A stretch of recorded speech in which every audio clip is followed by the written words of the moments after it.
ओम नमो भगवते वासुदेवाय नमः। आप सभी का हमारे YouTube चैनल जैमा कंचक में हार्दिक स्वागत है। आज की वीडियो में आप सुनेंगे माघ मास महात्म्य के अध्याय 10 की कथा।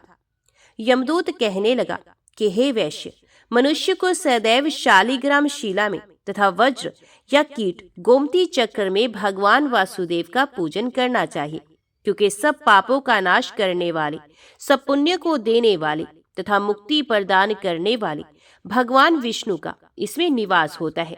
जो मनुष्य शालिग्राम शिला या हरि चक्र में पूजन करता है, वे अनेक मंत्रों का फल प्राप्त कर लेता है। जो फल देवताओं को निर्गुण ब्रह्म की उपासना में मिलता है, वही फल मनुष्य को भगवान शालिग्राम का पूजन करने से यमलोक को नहीं देखने देता। भगवान को लक्ष्मी जी के पास अथवा वैकुंठ में इतना आनंद नहीं आता जितना शालिग्राम शिला या चक्र में निवास करने में आता है। स्वर्ण कमल युक्त करोड़ों शिवलिंग के पूजन से इतना फल नहीं मिलता जितना एक दिन शालिग्राम के पूजन से मिलता है। भक्ति पूर्वक शालिग्राम का पूजन करने से विष्णु लोक में वास करके मनुष्य चक्रवर्ती होता है। काम क्रोध लोभ मोह अहंकार से युक्त होकर भी मनुष्य शालिग्राम का पूजन करने से वैकुंठ में प्रवेश करता है। जो सदैव शालिग्राम का पूजन करते हैं, वे परले काल तक स्वर्ग में वास करते हैं। जो दीक्षा नियम और मंत्रों से चक्र में बलि देता है, वे निश्चय करके विष्णु लोक को प्राप्त होता है। जो शालिग्राम के जल से अपने शरीर का अभिषेक करता है, वह मानो संपूर्ण तीर्थों में स्नान करता है। गंगा रेवा गोदावरी सबका जल शालिग्राम में वास करता है। जो मनुष्य शालिग्राम की शिला के सन्मुख अपने पिता का श्राद्ध करता है, उसके पितृ कई कल्प तक स्वर्ग में वास करते हैं। जो लोग नित्य शालिग्राम की शिला का जल पीते हैं, उनके हजारों बार पंचगव्य पीने से क्या प्रयोजन। यदि शालिग्राम की शिला का जल पिया जाए तो सहस्रों तीर्थ करने से क्या लाभ। जहाँ पर शालिग्राम है, वह स्थान तीर्थ स्थान के समान है। वहां पर किए गए संपूर्ण दान होम करोड़ों गुना फल को प्राप्त होता है। जो एक बूंद भी शालिग्राम का जल पीता है, ते माता के स्तनों का दुग्ध पान नहीं करता, अर्थात गर्भाशय में नहीं आता। शालिग्राम शिला में जो कीड़े मकोड़े एक कोस के अंतर पर मरते हैं, वे भी वैकुंठ को प्राप्त होते हैं। जो फल वन में तप करने से प्राप्त होता है, वही फल भगवान को सदैव स्मरण करने से प्राप्त होता है। मोहवश अनेक प्रकार के घोर पाप करने वाला मनुष्य भी भगवान को प्रणाम करने से नरक में नहीं जाता। संसार में जितने तीर्थ और पुण्य स्थान हैं, भगवान के केवल नाम मात्र के कारण से प्राप्त हो जाते हैं। ओम नमो भगवते वासुदेवाय नमः। अभी सुनते हैं श्रीमद् भागवत गीता के 10वें अध्याय का महात्म्य। भगवान शिव कहते हैं, हे पार्वती, अब तुम 10वें अध्याय के महात्म्य की परम पावन कथा सुनो। जो स्वर्ग रूपी दुर्ग में जाने के लिए सुंदर सोपान और प्रभाव की चरम सीमा है। काशीपुरी में धीर बुद्धि नाम से विख्यात एक ब्राह्मण था, जो मुझ में नंदी के समान भक्ति रखता था।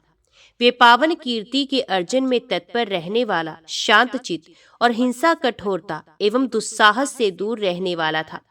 जितेंद्रिय होने के कारण वे निर्वृत्ति मार्ग में ही स्थित रहा करता था। उसने वेद रूपी समुद्र का पार पा लिया था। वह संपूर्ण शास्त्रों के तात्पर्य का ज्ञाता था। उसका चित्त सदा मेरे ध्यान में संलग्न रहता था। वे मन को अंतर आत्मा में लगाकर सदा आत्म तत्व का साक्षात्कार किया करता था। अतः जब वे चलने लगता तो मैं प्रेमवश उसके पीछे दौड़ दौड़कर उसे हाथ का सहारा देता रहता था।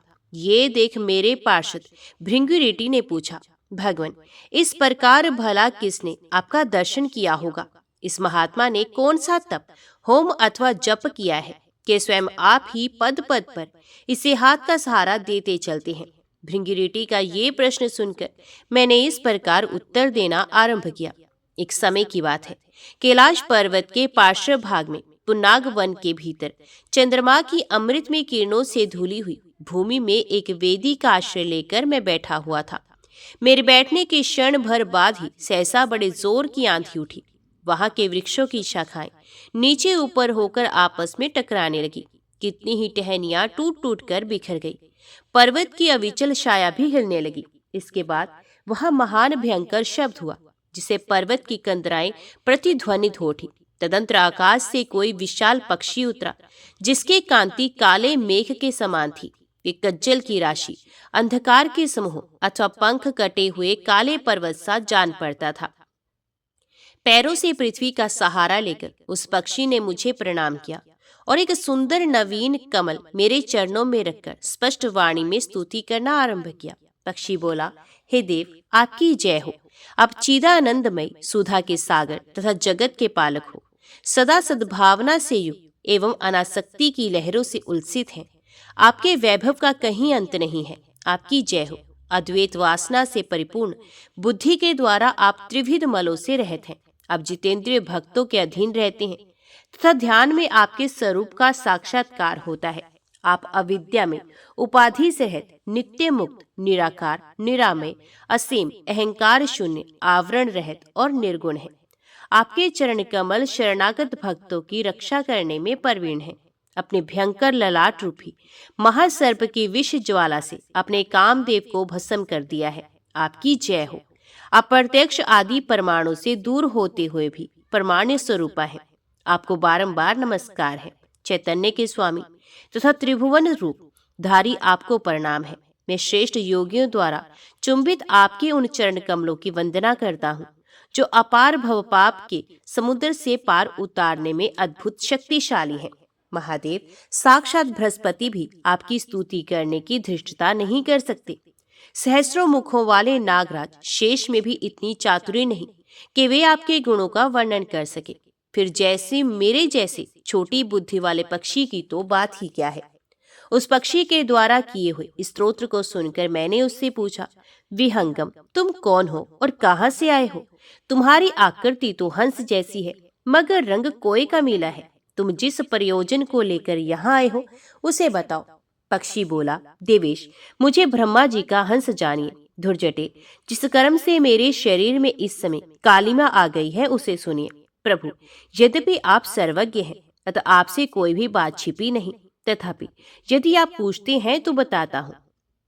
सौराष्ट्र नगर के पास एक सुंदर सरोवर है जिसमें कमल लहलहाते रहते हैं।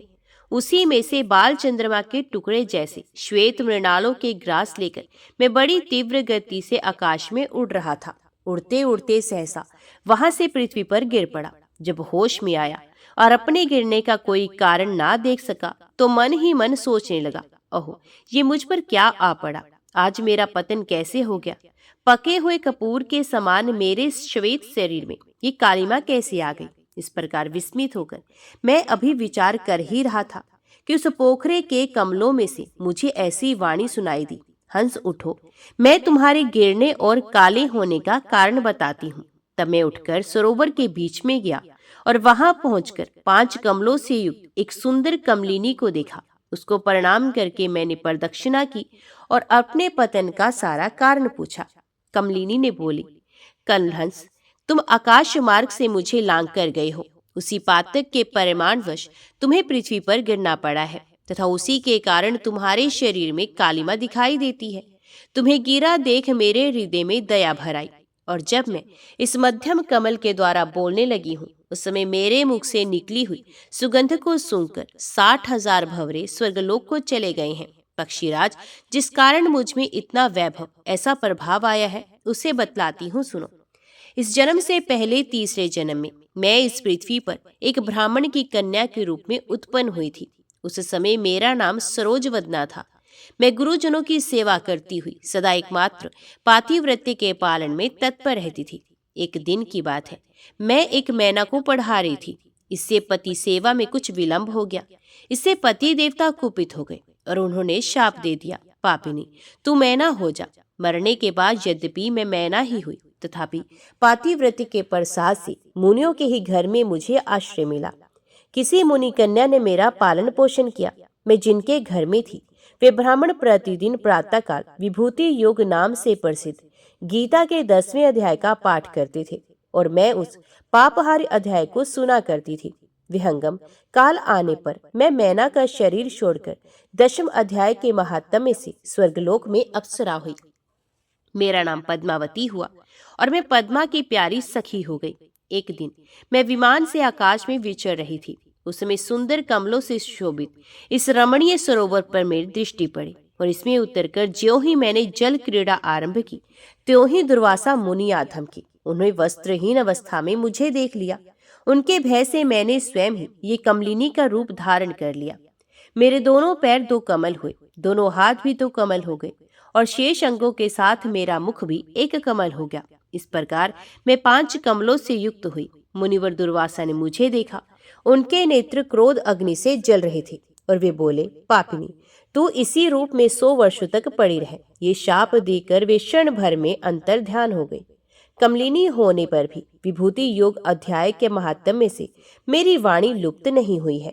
मुझे लांघने मात्र के अपराध से तुम पृथ्वी पर जा गिरे हो। पक्षीराज, यहाँ खड़े हुए तुम्हारे सामने ही आज मेरे शाप की निवृत्ति हो रही है, क्योंकि आज 100 वर्ष पूरे हो गए हैं।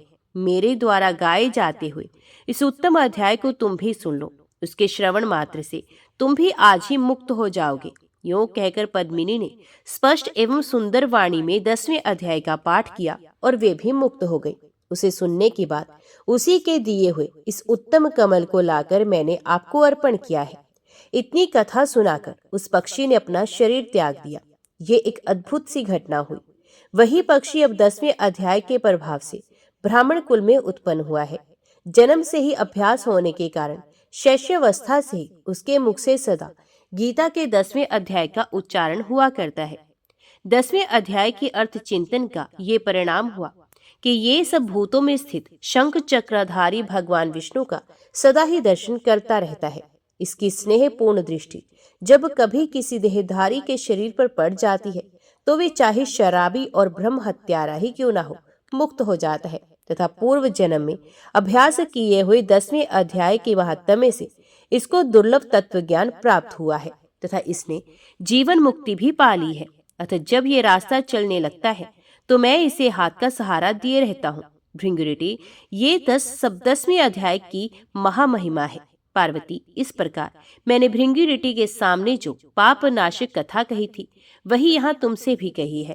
नर हो या नारी अथवा कोई भी क्यों ना हो, इस 10वें अध्याय के श्रवण मात्र से उसे सब आश्रमों के पालन का फल प्राप्त हो जाता है। ओम नमो भगवते वासुदेवाय नमः। व्यास जी के शिष्य महातेजस्वी जैमिनी ने तपस्या और स्वाध्याय में लगे हुए महामुनि मार्कंडेय से पूछा, भगवान, महात्मा व्यास द्वारा प्रतिपादित महाभारत अनेक शास्त्रों के दोष रहित एवं उज्जवल सिद्धांतों से परिपूर्ण है। ये सहज, शुद्ध अथवा छंद आदि की शुद्धि से युक्त और साधु शब्दावली से सुशोभित है।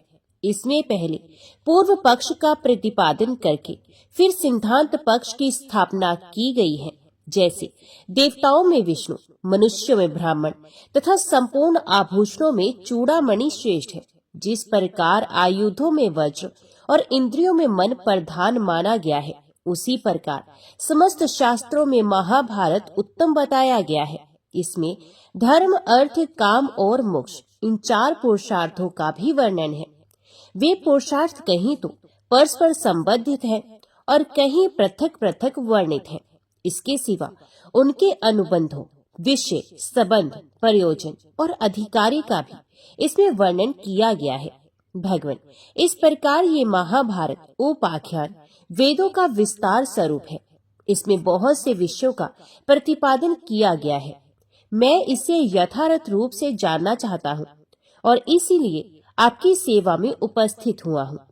जगत की सृष्टि, पालन और संहार के एकमात्र कारण सर्वव्यापी भगवान जनार्दन निर्गुण होकर भी मनुष्य रूप में कैसे प्रकट हुए तथा द्रुपद कुमारी कृष्णा अकेले ही 5 पांडवों की महारानी क्यों हुई, इस विषय में मुझे महान संदेह है।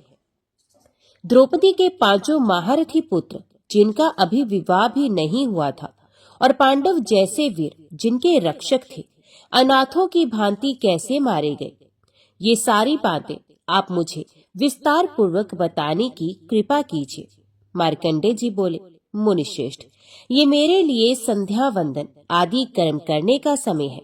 तुम्हारे प्रश्नों का उत्तर विस्तार पूर्वक देना है, अतः उसके लिए ये समय उत्तम नहीं है। जैमिनी, मैं तुम्हें ऐसे पक्षियों का परिचय देता हूँ जो तुम्हारे प्रश्नों का उत्तर देंगे और तुम्हारे संदेह का निवारण भी करेंगे। द्रोण नामक पक्षी के 4 पुत्र हैं, जो सब पक्षियों में श्रेष्ठ, तत्वज्ञ तथा शास्त्रों का चिंतन करने वाले हैं। उनके नाम हैं पिंगाक्ष, विबोध, सुपुत्र और सुमुख। वेदों और शास्त्रों के तात्पर्य को समझने में उनकी बुद्धि कभी कुंठित नहीं होती। ये चारों पक्षी विंध्य पर्वत की कंदरा में निवास करते हैं। तुम उन्हीं के पास जाकर ये सभी बातें पूछो। जैमिनी ने कहा, ब्राह्मण, ये तो बड़ी अद्भुत बात है कि पक्षियों की बोली मनुष्यों के समान हो। पक्षी होकर भी उन्होंने अत्यंत दुर्लभ विज्ञान प्राप्त किया है। यदि त्रियक योनि में उनका जन्म हुआ है तो उन्हें ज्ञान कैसे प्राप्त हुआ? वे चारों पक्षी द्रोण के पुत्र कैसे बताए जाते हैं? विख्यात पक्षी द्रोण कौन है जिसके 4 पुत्र ऐसे ज्ञानी हुए? उन गणवान महात्मा पक्षियों को धर्म का ज्ञान किस प्रकार से हुआ? मार्कंडेय जी बोले, मुने, ध्यान देकर सुनो। पूर्व काल में नंदन वन के भीतर जब देवऋषि नारद, इंद्र और अप्सराओं का समागम हुआ था, उसी समय की घटना है। एक बार नारद जी ने नंदन वन में देवराज इंद्र से भेंट की। उनकी दृष्टि पड़ते ही इंद्र उठकर खड़े हो गए और बड़े आदर के साथ अपना सिंहासन उन्हें बैठने को दे दिया। वहां खड़ी हुई अप्सराओं ने भी देवऋषि नारद को विनीत भाव से मस्तक झुकाया। उनके द्वारा पूजित हो नारद जी ने इंद्र के बैठ जाने पर यथा योग्य कुशल प्रश्न के अनंतर बड़ी मनोहर कथाएं सुनाई।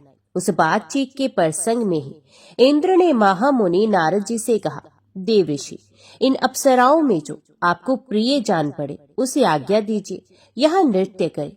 रंभा, मिश्रकेशी, उर्वशी, तिलोत्तमा, घृताची अथवा मेनका, जिसमें आपकी रुचि हो उसी का नृत्य देखिए।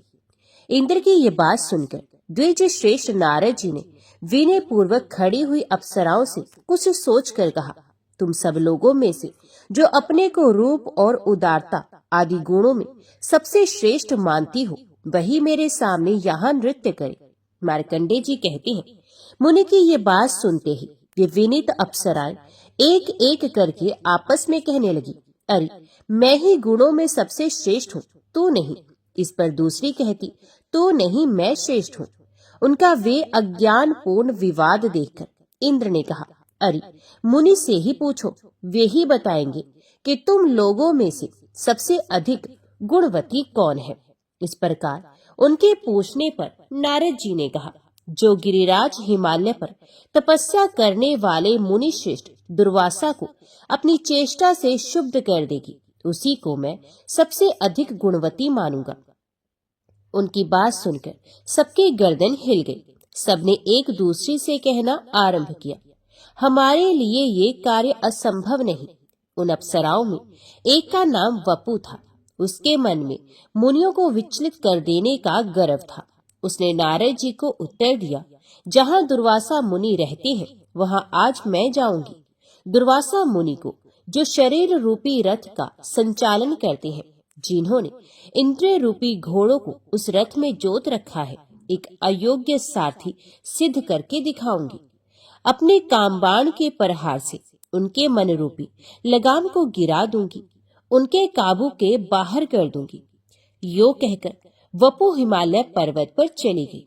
वहां महर्षि के आश्रम में उनकी तपस्या के प्रभाव से हिंसक जीव भी अपने स्वाभाविक हिंसा वृत्ति छोड़कर परम शांत रहते थे। महामुनि दुर्वासा जहाँ निवास करते थे, उस स्थान से 1 कोस की दूरी पर वे सुंदरी अप्सरा ठहर गई और गीत गाने लगी।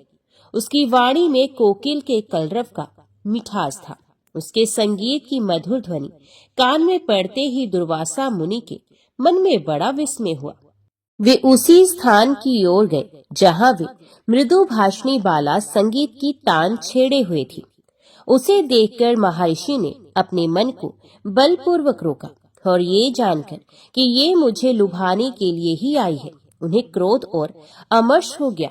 फिर तो वे महातपस्वी महर्षि उस अप्सरा से इस प्रकार बोले, आकाश में विचरने वाली मतवाली अप्सरा, तो बड़े कष्ट से उपार्जित किए हुए मेरे तप में विघ्न डालने के लिए आई है, अतः मेरे क्रोध से कलंकित होकर तू पक्षी के कुल में जन्म लेगी। ओ खोटी बुद्धि वाली नीच अप्सरा, अपना ये मनोहर रूप छोड़कर तुझे 16 वर्षों तक पक्षिणी के रूप में रहना पड़ेगा। उस समय तेरे गर्भ से 4 पुत्र उत्पन्न होंगे, किंतु तू उनके प्रति होने वाले प्रेम जनित सुख से वंचित ही रहेगी और शस्त्र द्वारा वध को प्राप्त होकर शाप मुक्त हो पुण्य स्वर्गलोक में अपना स्थान प्राप्त करेगी। बस अब इसके विपरीत तू कुछ भी किसी प्रकार भी उत्तर ना देना।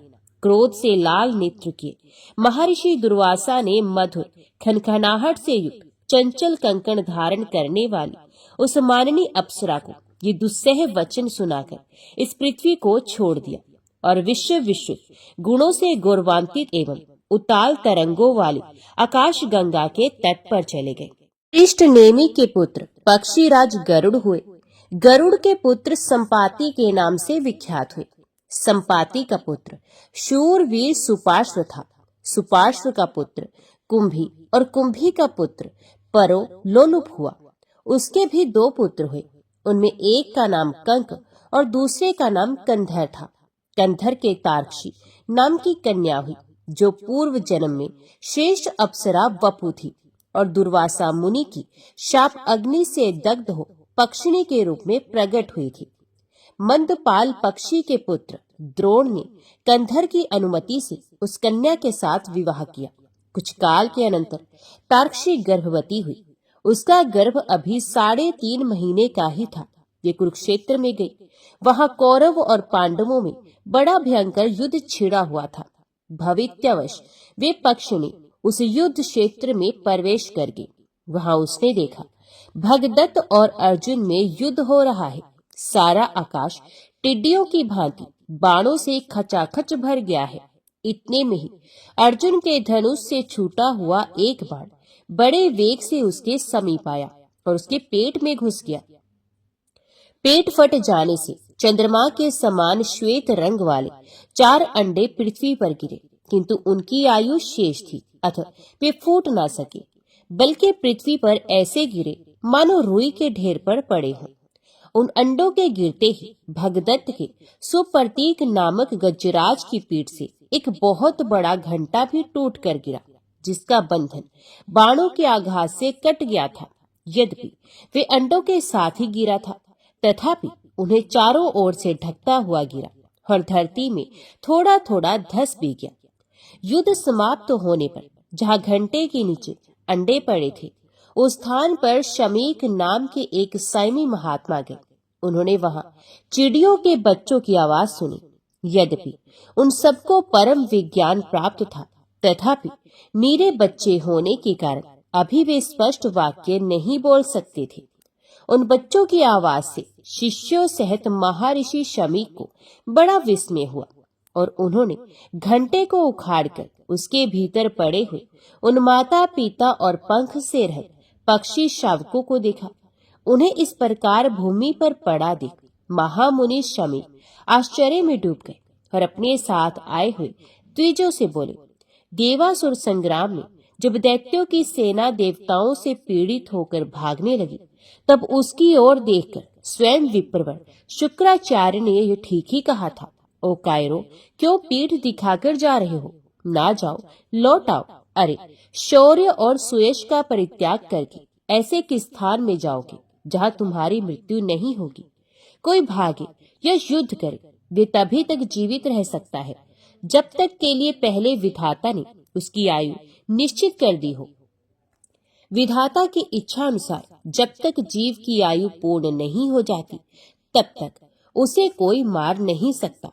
कोई अपने घर में मरते हैं, कोई भागते हुए प्राण त्याग करते हैं, कुछ लोग अन्न खाते और पानी पीते हुए काल के गाल में चले जाते हैं। इसी प्रकार कुछ लोग ऐसे हैं जो भोग विलास का आनंद ले रहे हैं, इच्छा अनुसार वाहनों पर विचरते हैं, शरीर से निरोग हैं तथा अस्त्र शस्त्रों से जिनका शरीर कभी घायल नहीं हुआ है, वे भी यमराज के वश में हो जाते हैं।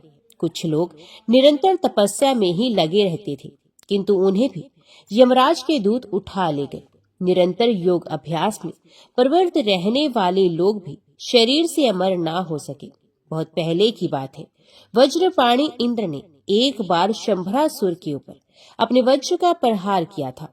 उस वज्र ने उसकी छाती में चोट पहुंचाई, फिर भी असुर मर ना सका। परंतु काल आने पर उन्हें इंद्र ने उसी वज्र से जब जब दानवों को मारा, वे तत्काल मृत्यु को प्राप्त हो गए। ये समझकर तुम्हें भय नहीं करना चाहिए, तुम सब लोग लौट आओ। उनके इस प्रकार समझाने पर वे दैत्य मृत्यु का भय त्याग कर रणभूमि में लौट आए। शुक्राचार्य की कही हुई उपर्युक्त बातों को इन श्रेष्ठ पक्षियों ने सत्य कर दिखाया, क्योंकि उस अलौकिक युद्ध में पड़कर भी इनकी मृत्यु नहीं हुई। ब्राह्मणों, भला सोचो तो सही, कहाँ अंडों का गिरना, कहाँ उसके साथ ही घंटे का भी टूट पड़ना, और कहाँ मांस मज्जा तथा रक्त से भरी हुई भूमि का बिछोना बन जाना। ये सभी बातें अद्भुत हैं। विप्रगण, ये कोई सामान्य पक्षी नहीं है। संसार में दैव का अनुकूल होना महान सौभाग्य का सूचक होता है। यो कहकर शमीक मुनि ने उन बच्चों को भली भांति देखा और फिर अपने शिष्यों से इस प्रकार कहा, अब तुम लोग इन पक्षी शावकों को लेकर आश्रम को लौट चलो और ऐसे स्थान पर रखो जहां इन्हें बिल्ली, चूहे, बाज अथवा नेवले आदि से कोई भय ना हो। ब्राह्मणों, यद्यपि ये ठीक है कि किसी की रक्षा के लिए अधिक प्रयत्न करने की आवश्यकता नहीं है, क्योंकि संपूर्ण जीव अपने कर्मों से ही मारे जाते हैं और कर्मों से ही उनकी रक्षा भी होती है। ठीक उसी प्रकार जैसे इस समय ये पक्षी शावक इस युद्ध भूमि में बच गए हैं, तथापि समनुष्यों को सभी कार्यों के लिए यत्न अवश्य ही करना चाहिए, क्योंकि जो पुरुषार्थ करता है वे असफल होने पर भी सत्पुरुषों की निंदा का पात्र नहीं होता है। मुनिवर शमीक के इस प्रकार कहने पर वे मुनि कुमार उन पक्षियों को लेकर अपने आश्रम को चले गए, जहाँ भांति भांति के वृक्षों की शाखाओं पर बैठे हुए भोरे फलों का रस ले रहे थे और अनेक तपस्वियों के रहने से जहाँ की रमणीयता बहुत बढ़ गई थी। विप्रवर जैमिनी मुनि श्रेष्ठ शमीक प्रतिदिन अन्न और जल देकर तथा सब प्रकार से रक्षा की व्यवस्था करके उन बच्चों का पालन पोषण करने लगे। एक ही महीना बीतने पर ये पक्षियों के बच्चे आकाश में इतने ऊंचे उड़ गए जितने पर सूर्य के रथ के आने जाने का मार्ग है। उस समय आश्रम वासी मुनि कुमार कौतूहल भरे चंचल नेत्रों से उन्हें देख रहे थे। उन पक्षी शावकों ने नगर, समुद्र और बड़ी बड़ी नदियों से पृथ्वी को वहां से रथ के पहिए के बराबर देखा और फिर आश्रम पर लौट आए। त्रियक योनि में उत्पन्न हुए वे महात्मा पक्षी अधिक उड़ने के कारण परिश्रम से थक गए थे। एक दिन महर्षि शमीक अपने शिष्यों पर कृपा करने के लिए उन्हें धर्म के तत्व का उपदेश कर रहे थे। उस समय वहां महर्षि के प्रभाव से उन पक्षियों के अंतकरण में स्थित ज्ञान प्रकट हो गया। फिर तो उन सब ने महर्षि की परिक्रमा की और उनके चरणों में मस्तक झुकाया। तत्पश्चात वे बोले, मुने, आपने भयानक मृत्यु से हमारा उद्धार किया है। आपने हमें रहने के लिए स्थान, भोजन और जल प्रदान किया है। आप ही हमारे पिता और गुरु हैं। हम लोग जब गर्भ में थे तभी माता की मृत्यु हो गई। पिता ने भी हमारी रक्षा नहीं की। आपने ही पधार कर हमें जीवन दान दिया और शैशव अवस्था में हम लोगों की रक्षा की। हम कीड़ों की तरह सूख रहे थे। आपने हाथी के घंटे को उठाकर हमारे संकट का निवारण किया। अब हम बड़े हो गए हैं, हमें ज्ञान भी हो गया है, अतः आज्ञा दीजिए हम आपकी क्या सेवा करें। महर्षि शमीक अपने पुत्र श्रृंगी ऋषि और समस्त शिष्यों से घिरे हुए बैठे थे। उन्होंने जब उन पक्षी शावकों की ये शुद्ध संस्कृतमयी स्पष्ट वाणी सुनी तब उन्हें बड़ा कौतूहल हुआ। उनके शरीर में रोमांच हुआ। उन्होंने पूछा, बच्चों, तुम लोग ठीक ठीक बताओ, तुम्हें किस कारण से ऐसी वाणी प्राप्त हुई? पक्षियों का रूप और मनुष्यों की सी वाणी प्राप्त होने का क्या रहस्य है? पक्षी बोले, मुनिवर, प्राचीन काल में विपुल स्वान नामक एक श्रेष्ठ मुनि रहते थे, जिनके 2 पुत्र हुए, सुकृष और तुम्बरु। सुकृष अपने चित्त को वश में रखने वाले महात्मा थे। उन्हीं से हम 4 पुत्रों की उत्पत्ति हुई। हम सब लोग विनय, सदाचार एवं भक्तिवश सदा विनित भाव से रहते थे। पिताजी सदा तपस्या में संलग्न रहते और इंद्रियों को काबू में रखते थे। उस समय उन्हें जब जिस वस्तु की अभिलाषा होती, हम उसे उनकी सेवा में प्रस्तुत करते थे। एक दिन की बात है, देवराज इंद्र पक्षी का रूप धारण करके वहां आए। उनका शरीर बहुत बड़ा था, पंख टूट गए थे, बुढ़ापे ने उन पर अधिकार जमा लिया था। उनकी आंखें कुछ कुछ लाल हो रही थी और सारा शरीर शिथिल जान पड़ता था। वे सत्य, शौच और क्षमा का पालन करने वाले अत्यंत उदारचित महात्मा मुनिश्रेष्ठ सुकृष्ण की परीक्षा लेने आए थे। उनका आगमन ही हमारे लिए शाप का कारण बन गया। पक्षी रूपधारी इंद्र ने कहा, विप्रवर, मुझे बड़े जोर की भूख सता रही है, मेरी रक्षा कीजिए। महाभाग, मैं भोजन की इच्छा से यहाँ आया हूँ, आप मेरे लिए अनुपम सहारा बने। मैं विंध्य पर्वत के शिखर पर रहता हूँ। वहां से किसी प्रबल पक्षी के पंख से प्रकट हुई अत्यंत वेग युक्त वायु के झोंके खाकर पृथ्वी पर गिर पड़ा और मूर्छित हो गया। 1 सप्ताह तक मुझे होश नहीं हुआ। 8वें दिन मेरी चेतना लौटी। सचेत होने पर मैं भूख से व्याकुल हो गया और भोजन की इच्छा से आपकी शरण में आया हूँ। इस समय मुझे तनिक भी चैन नहीं है, मेरे मन में बड़ी व्यथा हो रही है। विमल बुद्धि वाले महर्षि, अब आप मेरी रक्षा के लिए भोजन दीजिए, जिससे मेरी जीवन यात्रा चालू रहे। ये सुनकर महर्षि ने उन पक्षी रूपधारी इंद्र से कहा, मैं तुम्हारे प्राणों की रक्षा के लिए तुम्हें यथेष्ट भोजन दूंगा। यो कहकर द्विजश्रेष्ठ सुकृष्ण ने पुनः उनसे पूछा, मुझे तुम्हारे लिए कैसे आहार की व्यवस्था करनी चाहिए। उन्होंने कहा, मुने, मनुष्य के मांस से मुझे विशेष तृप्ति होती है। ऋषि ने कहा, अरे, कहाँ मनुष्य का मांस और कहाँ तुम्हारी वृद्धावस्था। जान पड़ता है जीव की दूषित भावनाओं का सर्वथा अंत कभी नहीं होता। अथवा मुझे ये सब कहने की क्या आवश्यकता। जिसे देने की प्रतिज्ञा कर ली गई उसे सदा देना ही चाहिए। मेरे मन में सदा ऐसा ही भाव रहता है। इंद्र से यो कहते हुए अपनी प्रतिज्ञा पूरी करने का निश्चय करके विप्रवर सुकृष्ण ने हम सबको शीघ्र ही बुलाया और हमारे गुणों की बारंबार प्रशंसा करते हुए कहा, पुत्रों, यदि तुम लोगों के विचार से पिता, परम गुरु और पूजनीय हो तो निष्कपट भाव से मेरे वचन का पालन करो। उनकी ये बात सुनते ही हम सब लोगों ने बड़े आदर के साथ कहा, पिताजी, आप जो कुछ भी कहेंगे, जिस कार्य के लिए भी हमें आज्ञा देंगे, उसे हमारे द्वारा पूर्ण किया हुआ ही समझिए। ऋषि बोले, ये पक्षी भूख प्यास से पीड़ित होकर मेरी शरण में आया है।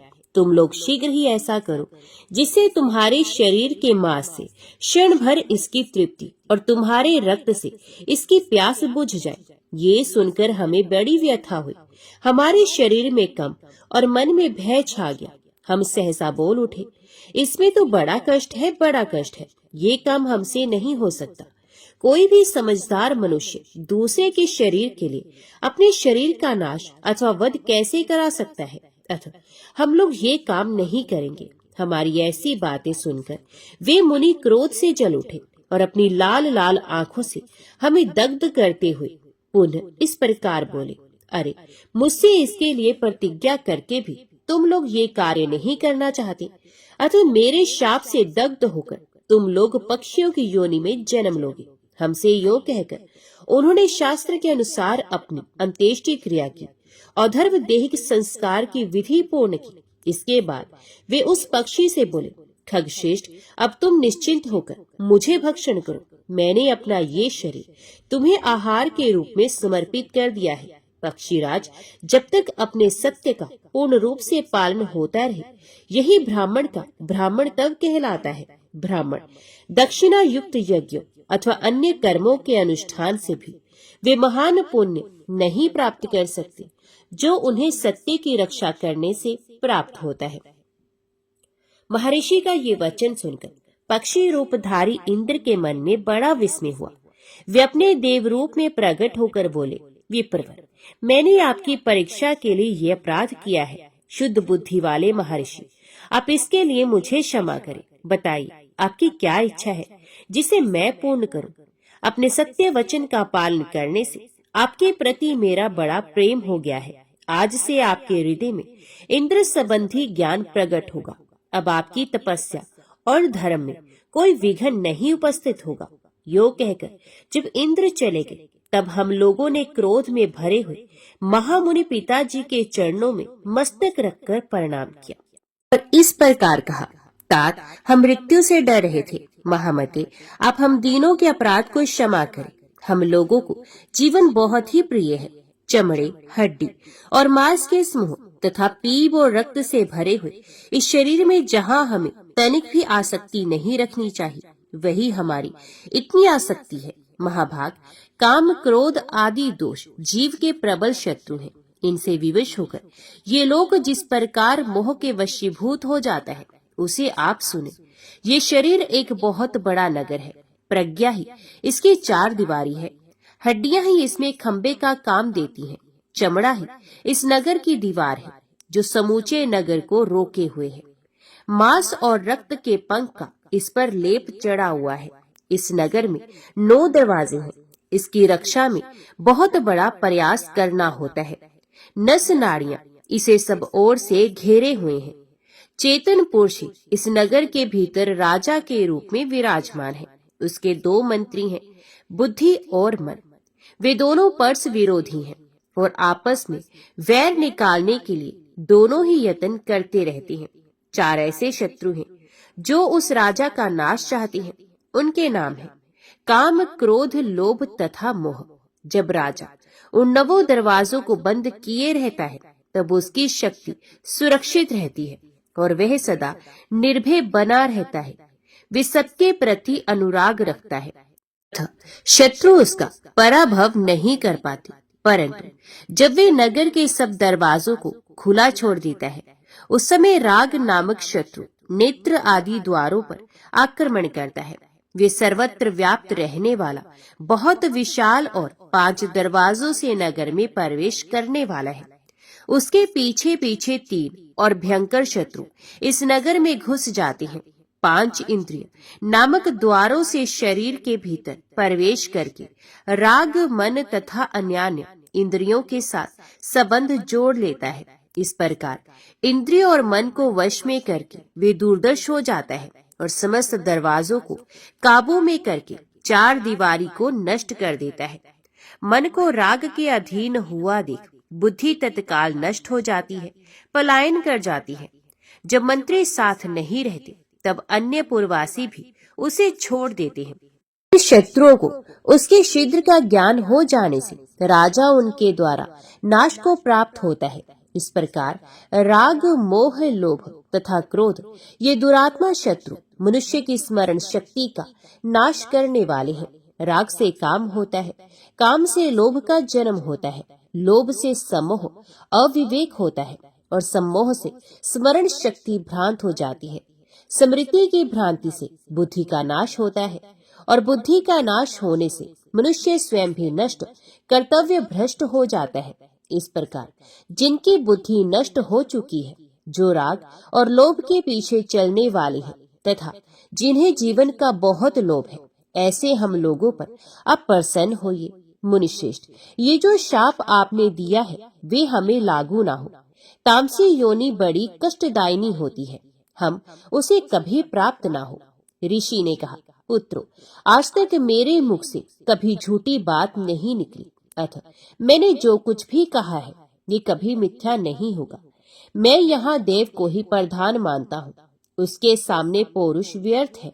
आज देव ने मुझसे बलपूर्वक ये अयोग्य कर्म करा डाला है, जिसकी मैंने कभी मन में कल्पना भी नहीं की थी। पुत्रों, तुम लोगों ने परिणाम करके मुझे प्रसन्न किया है, इसलिए त्रियक योनि में जन्म लेने पर भी तुम्हें परम ज्ञान प्राप्त होगा। ज्ञान से ही तुम्हें सन्मार्ग का दर्शन होगा। तुम्हारे कलेश और पाप धुल जाएंगे तथा तुम्हारे मन में किसी प्रकार का संशय नहीं रहेगा। इस प्रकार मेरे प्रसाद से ज्ञान पाकर तुम परम सिद्धि को प्राप्त कर लोगे। भगवान, इस प्रकार पूर्व काल में देववश पिता ने हमें शाप दे दिया। तब से बहुत काल के बाद हम दूसरी योनि में आए। युद्ध भूमि में उत्पन्न हुए और फिर आपके द्वारा हम लोगों का पालन हुआ। द्विजश्रेष्ठ, यही हमारे पक्षी योनि में आने की कहानी है।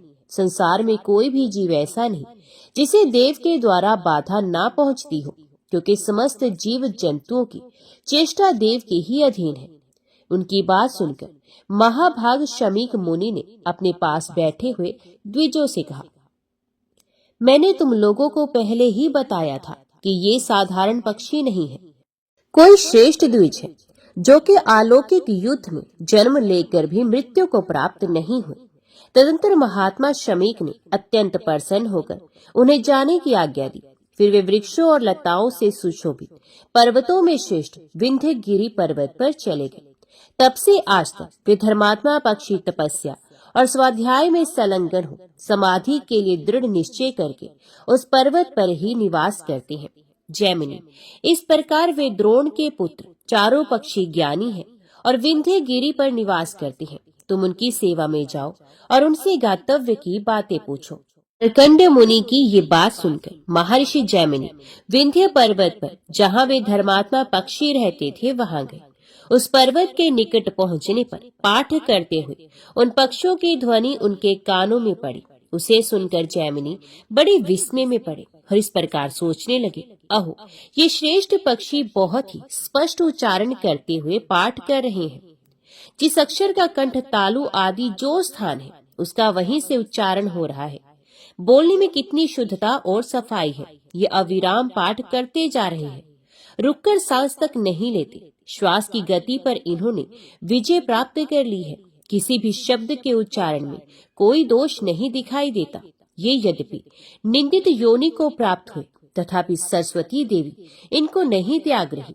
ये मुझे बड़े आश्चर्य की बात जान पड़ती है।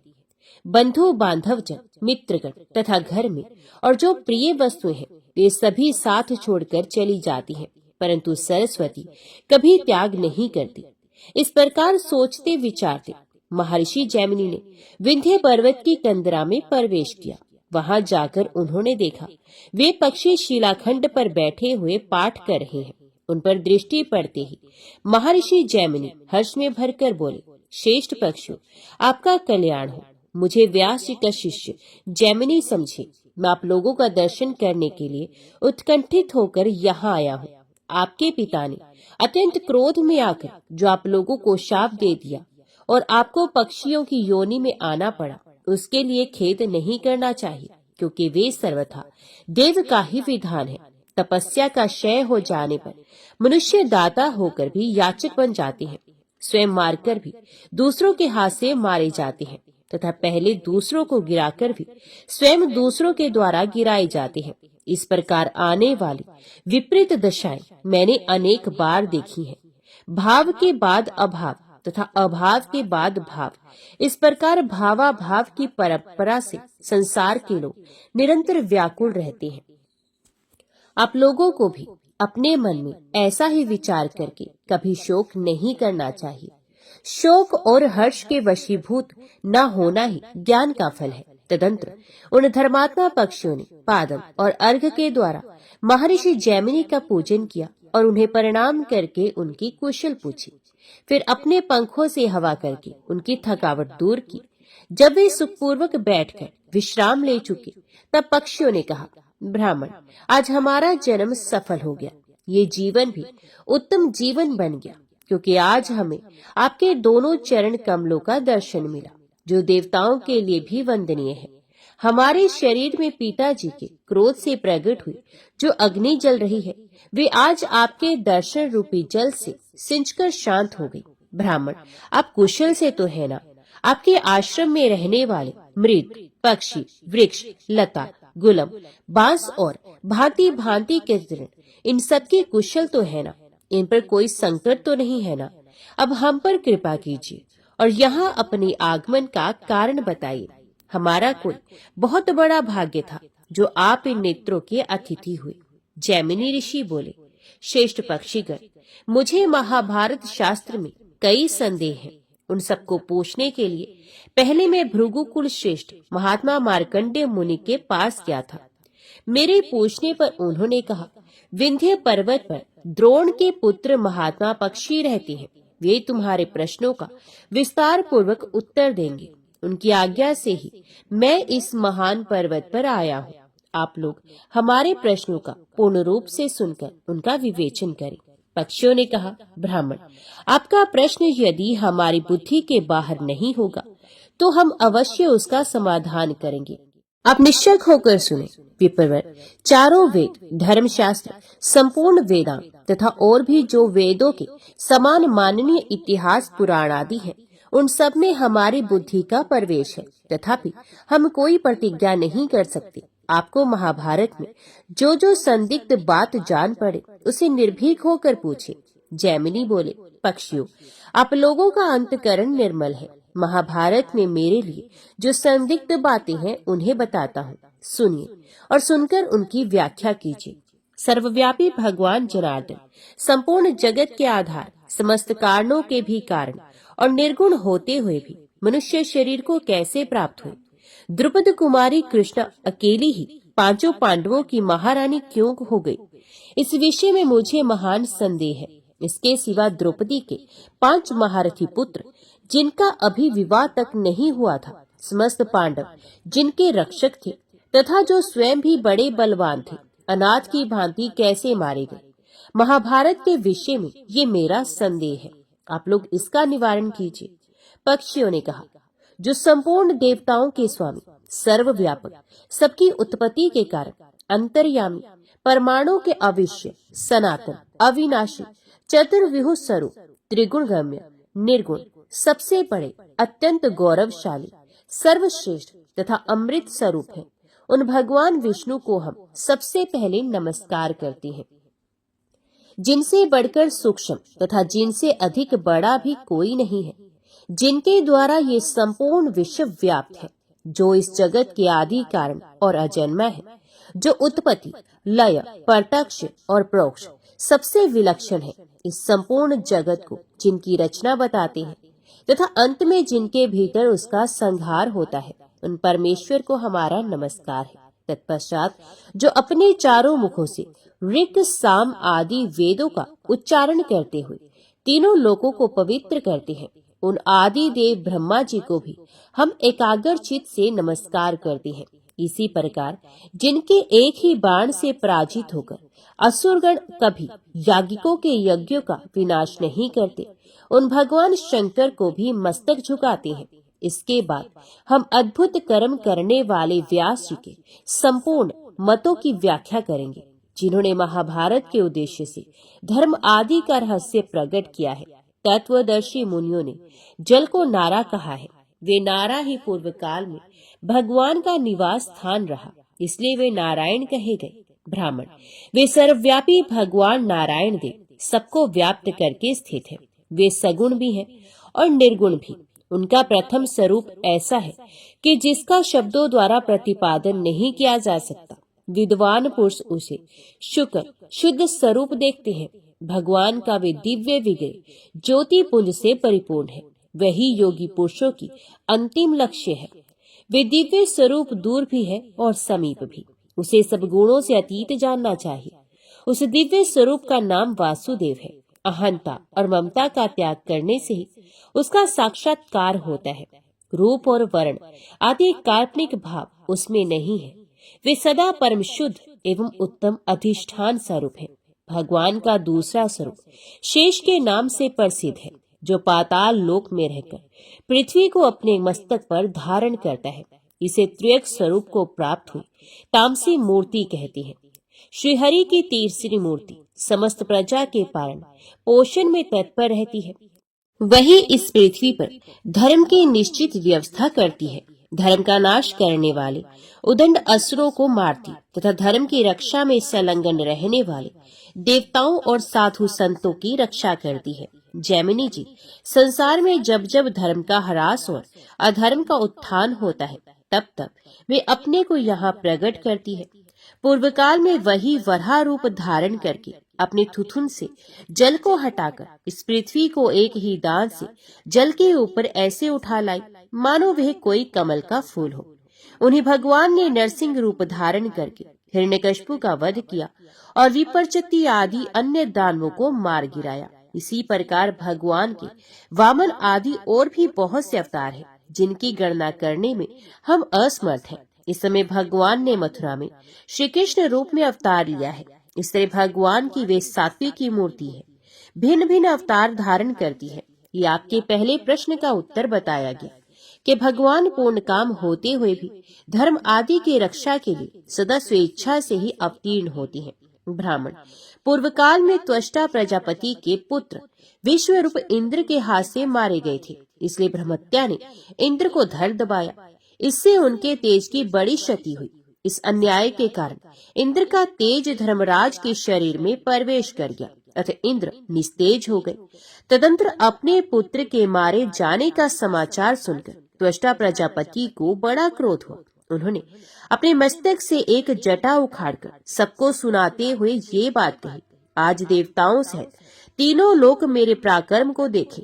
ये खोटी बुद्धि वाला भ्रमगाती इंद्र भी मेरी शक्ति का साक्षात्कार कर ले, क्योंकि उस दुष्ट ने अपने ब्राह्मणोचित कर्म में लगे हुए मेरे पुत्र का वध किया है। यूं कहकर क्रोध से लाल आंखें किए प्रजापति ने वे जटा अग्नि में होम कर दी। फिर तो उस होम कुंड से वृत्त नामक महान असुर प्रकट हुआ, जिसके शरीर से सबोर आग की लपटें निकल रही थी। विशाल देह, बड़ी बड़ी दाढ़ें और कटे शटे कोयले के ढेर की भांति शरीर का रंग था। उस महान असुर वृत्तासुर को अपने वध के लिए उत्पन्न देख इंद्र भय से व्याकुल हो उठे। उन्होंने संधि की इच्छा से सप्तऋषियों को उसके पास भेजा। संपूर्ण भूतों के हित साधन में संलग्न रहने वाले वे महर्षि बड़ी प्रसन्नता के साथ गए और उन्होंने कुछ शर्तों के साथ इंद्र और वृत्तासुर में मित्रता करा दी। इंद्र ने संधि की शर्तों का उल्लंघन करके जब वृत्तासुर को मार डाला, तब उन्हें उन पर ब्रह्मत्या का आक्रमण हुआ। उस समय उनका सारा बल नष्ट हो गया। इंद्र के शरीर से निकला हुआ बल वायु देवता में समा गया। तदंतर जब इंद्र ने गौतम का रूप धारण करके उनकी पत्नी अहिल्या के अस्तित्व का नाश किया, उस समय उनका रूप भी नष्ट हो गया। उनके अंग प्रत्यंग का लावण्य जो बड़ा ही मनोरम था, व्यभिचार दोष से दूषित देवराज इंद्र को छोड़कर दोनों अश्विनी कुमारों के पास चला गया। इस प्रकार इंद्र अपने धर्म, तेज, बल और रूप से वंचित हो गए। ये जानकर दैत्यों ने उन्हें जीतने का उद्योग आरंभ किया। महामुनि उन दिनों पृथ्वी पर जो अधिक पराक्रमी राजा थे, उन्हीं के कुलों में देवराज को जीतने की इच्छा रखने वाले अत्यंत बलशाली दैत्य उत्पन्न हुए। कुछ काल के अनंतर ये पृथ्वी पाप के भारी भार से पीड़ित हो मेरु पर्वत के शिखर पर, जहाँ देवताओं की दिव्य सभा है, वहां गई। वहां पहुंचकर उसने दानवों और दैत्यों से होने वाले अपने खेद का कारण बताया और वे बोली, देवताओं, आपने पूर्व काल में जिन महापरिक्रमी असुरों का वध किया है, वे सब इस समय मनुष्यलोक में जाकर राजाओं के घर में उत्पन्न हुए हैं। ऐसे दैत्यों की अनेक अक्षोहिणी सेनाएं हैं। मैं उनके भार से पीड़ित होकर नीचे की ओर धसी जा रही हूँ। आप लोग कोई ऐसा उपाय करें जिससे मुझे शांति मिले। पृथ्वी के यो कहने पर संपूर्ण देवता अपने अपने तेज के अंश से पृथ्वी पर अवतार लेने गए। उनके अवतार के दो ही उद्देश्य थे, प्रजाजनों का उपकार और पृथ्वी के भार का पहर। इंद्र के शरीर से जो तेज प्राप्त हुआ था, उसे स्वयं धर्मराज ने कुंती के गर्भ में स्थापित किया। उसी से महातेजस्वी राजा युधिष्ठिर का जन्म हुआ। फिर वायु देवता ने इंद्र के ही बल को कुंती के उदर में स्थापित किया। उससे भीम उत्पन्न हुए। इंद्र के आधे अंश से अर्जुन का जन्म हुआ। इसी प्रकार इंद्र का ही सुंदर रूप अश्विनी कुमारों द्वारा माद्री के गर्भ में स्थापित किया गया था, जिससे अत्यंत कांतिमान नकुल और सहदेव उत्पन्न हुए। इस प्रकार देवराज इंद्र 5 रूपों में अवतीर्ण हुए। उनकी पत्नी शची ही महाभागा कृष्णा के रूप में अग्नि से प्रकट हुई थी। अतः कृष्णा एकमात्र इंद्र की ही पत्नी थी और किसी की नहीं। योगीश्वर भी उनके शरीर धारण कर लेते हैं। फिर इंद्र तो देवता है, उनके 5 शरीर धारण कर लेने पर क्या संदेह है। इस प्रकार 5 पांडवों की जो एक पत्नी हुई, उसका रहस्य बताया गया। ओम नमो भगवते वासुदेवाय नमः। जय श्री राधे कृष्णा। आज के वीडियो में इतना ही। उम्मीद करती हूँ वीडियो आपको पसंद आई होगी।